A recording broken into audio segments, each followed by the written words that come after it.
This audio is an AI-generated deep dive based on the original German transcript of the Mr. Futsal podcast, episode 220.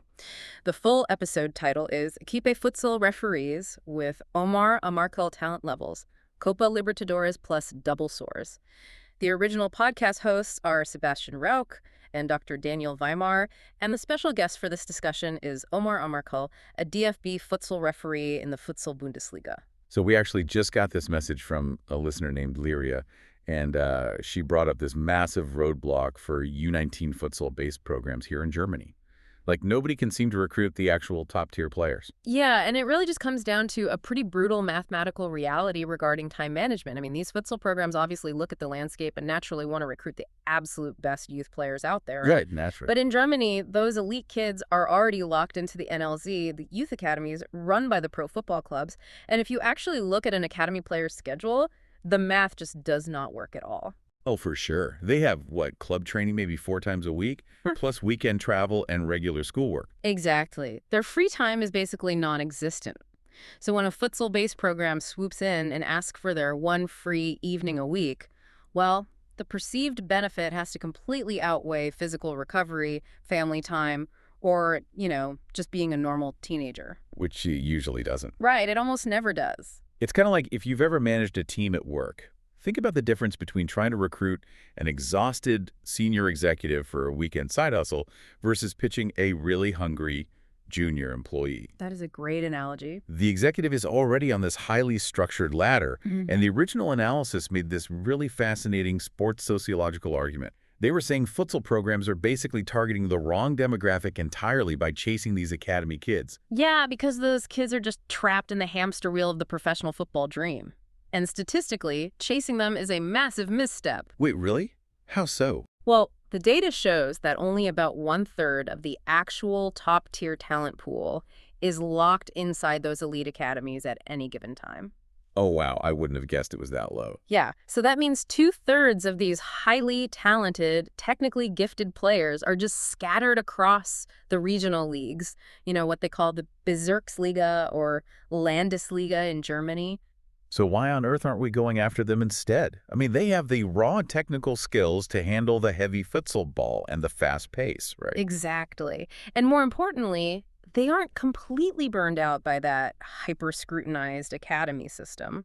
Sociologically speaking, you have a completely different psychological lever to pull with those regional players. Because they're actually hungry for it. Right. If you approach a highly skilled player in a regional league who is used to playing in front of 50 people, and you offer them a pathway to where a national team crests through futsal, well, you ignite a totally unique fire in them. You're offering them that high-level validation that the traditional machine kind of denied them. It's the difference between obligation and opportunity. Yeah. Absolutely. Which is such a stark contrast to how the sport is experienced at the absolute grassroots level.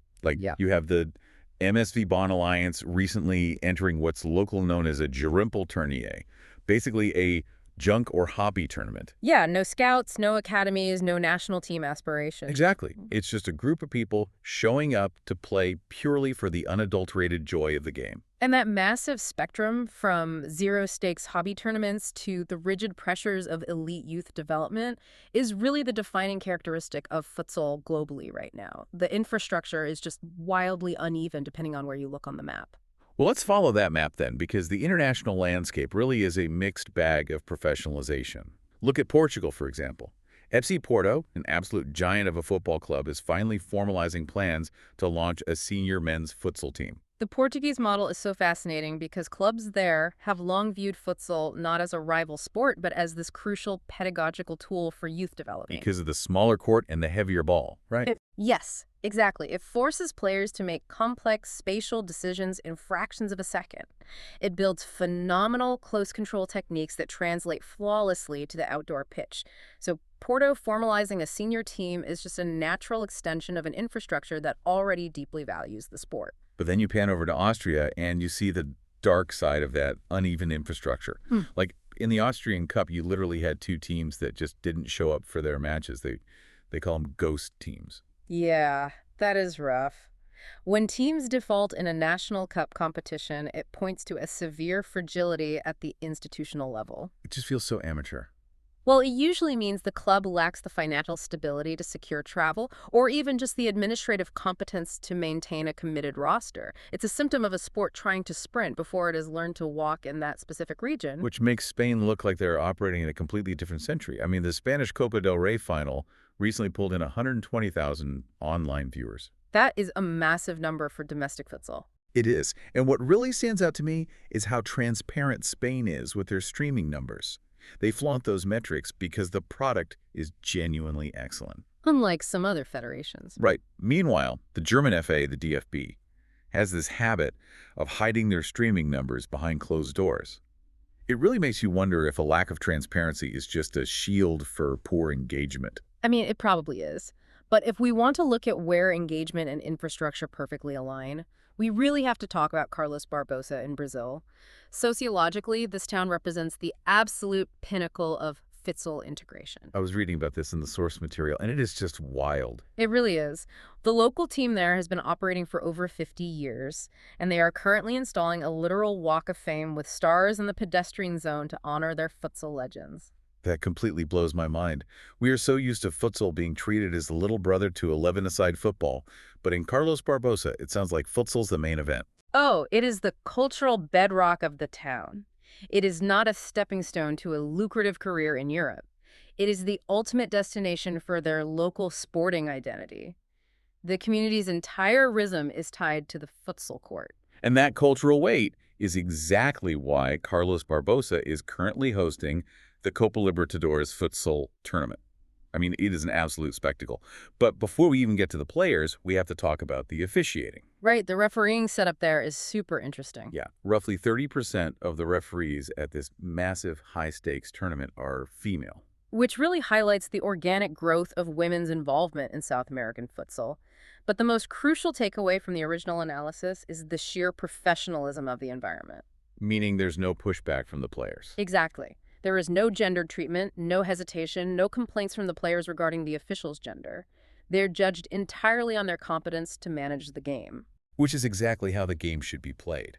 But, you know, the professionalism on the court is juxtaposed with some of the most incredibly quirky details I have ever heard in my life. Oh, the tournament quirks are amazing. Right. You have a team called Magnus Futsal, and they are literally named after a dog food company.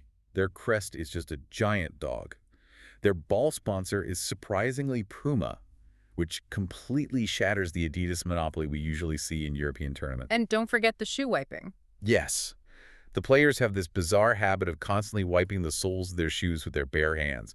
I find it baffling. Well, it is a fascinating biomechanical quirk. In theory, they are trying to use the moisture from their own sweat to clean the microscopic dust off the rubber soles of their shoes. They're aiming for better traction on the hard indoor surface. But functionally, wiping dust onto a sweaty hand and then putting that hand back on the shoe is wildly inefficient. Highly inefficient. It has actually evolved into more of a psychological reset mechanism. It's a physical tick players use to focus before a critical set piece. Speaking of things that are wildly inefficient, we have to talk about the administrative side of things and the double Soares mystery. I am still trying to wrap my head around this. Yes, Nathan Soares. This is a crazy story. It really is. So Nathan Soares was playing in the German Bundesliga for Jan Regensburg in late March. He was playing brilliantly, even won Best Pivot. And then, seemingly overnight, he just pops up on a screen playing for Peñarol in Uruguay in the Copa Libertadores. Right in the middle of the season. Yes.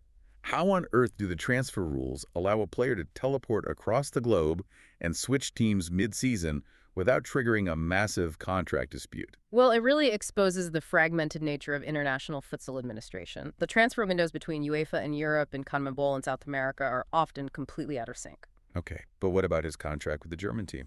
That is the catch. If Soares was playing in Germany without a formalized, socially insured professional contract, maybe he was just receiving stipends or operating under an amateur agreement, he would technically be classified as a free agent in the eyes of international sporting law. Ah, I see. So because Germany's infrastructure might not have locked him down as a legally bound professional employee, he could just exploit the overlapping transfer windows to sign a short-term professional deal in South America. Precisely. It is the administrative Wild West out there. That is crazy. But while the administration might be loose, the tactical execution on the court in that tournament is just surgical. I mean, look at the Magnus versus Boca Juniors match. Oh, that was an absolute masterclass in defensive geometry. Boca utilized a flying goalkeeper, giving them a 5-on-4 outfield advantage, right?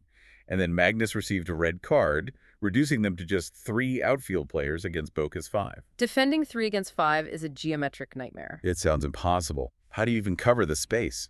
Well, a futsal court is 40 by 20 meters. When you are down 2 men, the passing angles for the opposition open up exponentially. To survive that, the defending trio has to move as a perfectly synchronized pendulum. So they can't just chase the ball around? Not at all. You have to willingly sacrifice the wings, pack the central channel, and predict the passing lanes. You apply pressure at the exact right microsecond to force a mistake without overcommitting. And Magnus actually held off Boca in that scenario. Yeah, it requires a level of positional discipline that is really hard to overstate. And Boca had this incredible goalkeeper, Tobias Ark, who was pushing the tempo the whole time. And while Magnus provided the defensive masterclass, a 42-year-old player named Rodrigo, nicknamed Capita, provided the theatrical highlight of the tournament. The human torpedo. Yes. He has this signature move for 10-meter penalty kicks. Instead of taking the standard 3 or 4 steps back, he walks all the way back to the midfield line. He sprints the entire length of the attacking half just to smash the ball. It literally looks like an anime move from Captain Tsubasa. It is highly theatrical, but it is actually rooted in pure physics. By maximizing his run-up distance, Rodrigo is generating an immense amount of kinetic energy. And the ball is so heavy. Exactly. When that energy translates through his foot into the heavy futsal ball, the velocity is staggering. Even if the goalkeeper correctly guesses the direction of the shot, the sheer speed of the ball reduces the required reaction time to a window that is virtually impossible for a human to meet. I just love that. South America has players launching human torpedoes into their 40s because the sport is built into the culture's bedrock. But when we transition back to the German futsal scene, we see exactly what happens when you try to force top-tier results without that bedrock. Yeah, the contrast is pretty harsh. Like the Minster women's team recently traveling to a massive 22-team tournament in France, and they placed 14th. Which is a direct reflection of the differing national development strategies. France is dominating because they embedded futsal as their #1 school sport. They built the house from the basement up, creating a massive, culturally ingrained pool of talent. Because those kids understand the spatial mechanics of the game from childhood. Exactly. While Germany is out here trying to build the roof before the house is even framed, the Federation is aggressively pushing to establish a women's national team, but there isn't even a solid, unified domestic league culture to draw those national team players from. You just cannot artificially manufacture international prestige. And we see the exact same infrastructural inconsistency in local German men's tournaments, too. Oh, definitely. Look at the NOFE Cup recently. It was highly successful. Stacked rosters, competitive matches, proper organization. Right, but contrast that with the 3-State Cup in Cologne. It was billed as a major regional event, but only 5 teams bothered to show up. And most of them were just reserve squads. It felt entirely like that hobby tournament in Bonn we mentioned earlier. It is impossible to build prestige when the infrastructure is that fragile. And that fragility bleeds right into how the sport is consumed by fans. Yeah, the DFB TV launch has been a total struggle. They have these buggy streams hidden behind a €5.99 paywall. It creates a barrier to entry for a sport that desperately needs visibility. And low visibility can sometimes encourage questionable marketing tactics within the vacuum. Like the Augsburg Futsal School recently running a campaign claiming that a 12-year-old player made it into a professional football academy specifically because of a mere 6 months of futsal training at their facility. Okay, I really have to push back on that claim. Kids develop in massive, unpredictable leaps. Trying to credit a pro academy contract entirely to 6 months of one specific training method seems like a massive stretch just to sell sessions to eager parents. It is scientifically unsound to correlate a complex, multivariable athletic developmental leap to a single short-term intervention. I mean, while futsal undoubtedly accelerates technical proficiency, using an individual minor's success as a direct marketing tool misrepresents the holistic reality of athletic development. Thankfully, not all the data tracking in the community is quite so stretched. The Mr. Futsal Instagram dashboard is now ranked #2 in Germany for futsal analytics, which is a great grassroots success story. It is a great resource. But I think the absolute best piece of data tracking came from their AI chatbot. The original hosts asked the AI who has the longest monologues on the show. Daniel immediately tried to throw his co-host, Christian, under the bus. But the AI, acting as the ultimate unbiased tattletale, proved that Daniel actually held two of the top 3 spots for the longest monologues. That is hilarious. It's Yeah. a brilliant example of objective data cutting through subjective human memory. Yeah. And, that transition from the cold, objective tracking of an AI to the meticulous, high-pressure tracking of human behavior brings us to the absolute core of this deep dive. Yes, the referees.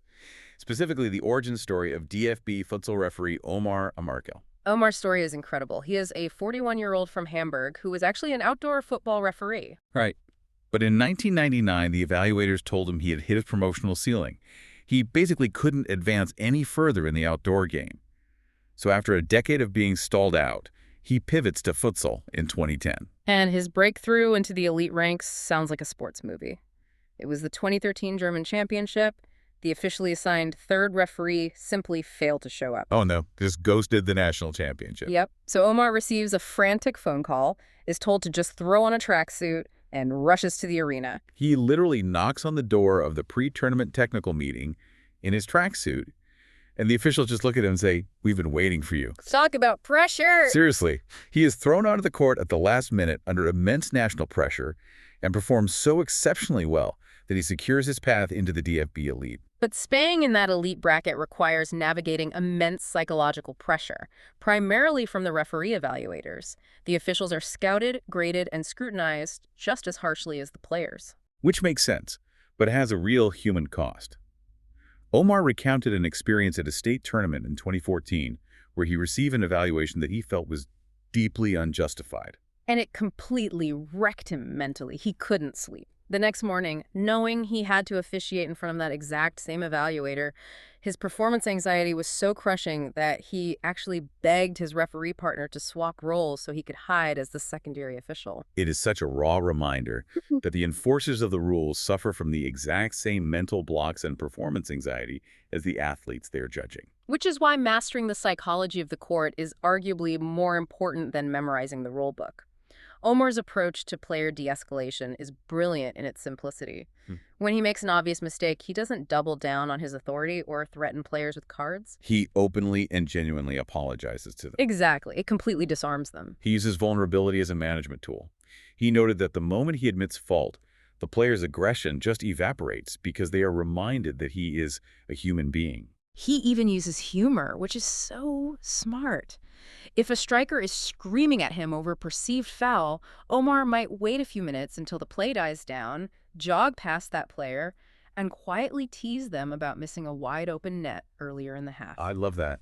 It shatters the antagonistic barrier between the enforcer and the competitor. It requires a profound level of emotional intelligence to constantly read and manage the atmosphere of a game, especially when that atmosphere can wildly fluctuate from week to week. Omar spoke about the stark contrast in his assignments. Right. His absolute favorite game to officiate was a Hamburg derby in front of 1,300 screaming fans. The energy is electric. It carries you. But then he has to drive to a top-tier Bundesliga match the next week, and one team only brings 7 players, and there are literally 5 fans sitting in a cavernous, silent gymnasium. To maintain elite focus and enforce the rules flawlessly in an empty room requires immense intrinsic motivation. And this psychological burden is exactly where the debate around technology enters the sport. When asked about VAR, the video assistant referee Omar supports it as a tool to aid officials, but he proposed a much more psychologically engaging implementation, which is the coach's challenge. Like throwing the red flag in American football. Exactly. Each coach gets 1 challenge flag per half. If they disagree with a call, they throw the flag onto the court. It is brilliant because it forces the coaches to self-regulate their emotions. They can't scream at the referee for every minor out-of-bounds call because they have to desperately save that 1 challenge for a critical penalty decision. It transfers a significant portion of the psychological burden of accuracy back onto the teams themselves. But, the most revealing psychological insight Omar shared during the interview was regarding the mechanics of the 6th foul. Okay, stop right here, because when I read this in the sources, I really had to push back. I thought you might. As a fan, the fundamental contract of sports is blind justice. A foul in the first minute is the exact same as a foul in the 40th minute. The rules do not change. but you're telling me they do. In theory, justice is blind. In the reality of a high-speed futsal match, absolutely not. The mechanics of the game dictate that once a team commits their 5th accumulated foul in a single half, every subsequent foul, the 6th, 7th, 8th, results in an uncontested 10-meter penalty kick for the opposition. Right, the stakes get huge. Huge. So Omar openly admitted that the referee's threshold for what actually constitutes a foul drastically changes the moment that 5th foul is recorded. But how is that fair? If a player gets pushed, it's a push. You can't just swallow the whistle because you don't want to award a penalty. You don't swallow the whistle, you elevate the standard of proof. A 10-meter penalty is a massive game-altering consequence. Omar explained that you cannot award a 10-meter penalty for a soft touch, a 50-50 challenge, or a minor subjective push. So it has to be blatant. Exactly. For a referee to blow the whistle for a 6th foul, the infraction must be undeniable. It must be a foul that the entire arena, the offending team, the defending team, the coaches, and the fans unanimously agrees is a foul. The severe context of the punishment dictates the strictness of the rule's application. That is wild to think about, but it makes perfect sense when you view the referee not as a robot, but as a manager of the game's temperature. And speaking of management, the dynamic between the two referees on the court is heavily choreographed to maintain that temperature, isn't it? Oh, very much so. The court is split. Referee 1 is permanently positioned on the touchline with the team benches. To babysit the coaches. Pretty much. Their role is dual purpose. They are tracking the high-speed play, but they are also actively managing the emotions, outbursts, and substitutions of the coaches. Referee 2 takes the opposite touchline, focusing purely on the action. And to ensure that the elevated standard of proof we just discussed remains consistent, they officiate in consistent pairs. They build a rhythm together, they learn each other's blind spots, so you don't end up with a scenario where Ref 1 is calling a super tight game and Ref 2 is letting the players brawl. Precisely. And working in sync allows them to process incredibly obscure tactical maneuvers that even the players sometimes misunderstand. A perfect example is the zigzag rule. Oh, the goalkeeper possession loophole. Okay, so the base rule in futsal is that a goalkeeper only has 4 seconds to control the ball in their own half, right? They can't just stand there and kill the clock. Right, it keeps the game moving. But under the zigzag rule, if a goalkeeper is being aggressively high-pressed, they can actually dribble the ball across the midline into the opponent's half and then immediately retreat back into their own half. As long as they maintain continuous control of the ball at their feet, their 4-second countdown completely resets. It is a brilliant, highly obscure tactical loophole. It rewards immense technical bravery from the goalkeeper, allowing them to dynamically break a high press and reset the play without being forced into a panicked long pass. It takes so much confidence to pull that off in a real match. Yeah. And listening to Omar detail these incredibly niche mechanics, you can really hear his absolute dedication to the sport. He actually named Gabriel Oliveira as the ultimate professional, a player who not only understands the mechanics, but respects the officials who enforce them. Yeah, Omar summarized his own life's work perfectly. He said he is, quote, married to futsal. It is a testament to the fact that officiating at an elite level requires a commitment to the spirit and the flow of the game, not just a cold recitation of the rule book. Absolutely. Which brings us right back to that incredible admission about the 6th foul. I want you to think about that dynamic in the context of your own life. Whether you are managing a team at the office, dealing with a friend, or setting rules for your kids, how often do you quietly change the threshold of your own boundaries based purely on the severity of the consequences? It happens all the time. Right. If the punishment for a mistake is just a minor slap on the wrist, we call the foul easily. We point out the error. But if the consequence of calling that foul is catastrophic, if it means firing someone or ruining a relationship or awarding a 10-meter penalty in a cup final, we suddenly require absolute, undeniable proof. It forces a really uncomfortable yet necessary question. Is true justice about blind, unwavering, robotic consistency? Or is true justice about deeply understanding the context, the environment, and the ultimate weight of the punishment? It turns out whether you're trying to recruit a hungry regional player, analyzing the overlapping transfer windows of South America, or making a split-second decision on a futsal court, you aren't just managing the rules of a system, you're managing the humans inside it.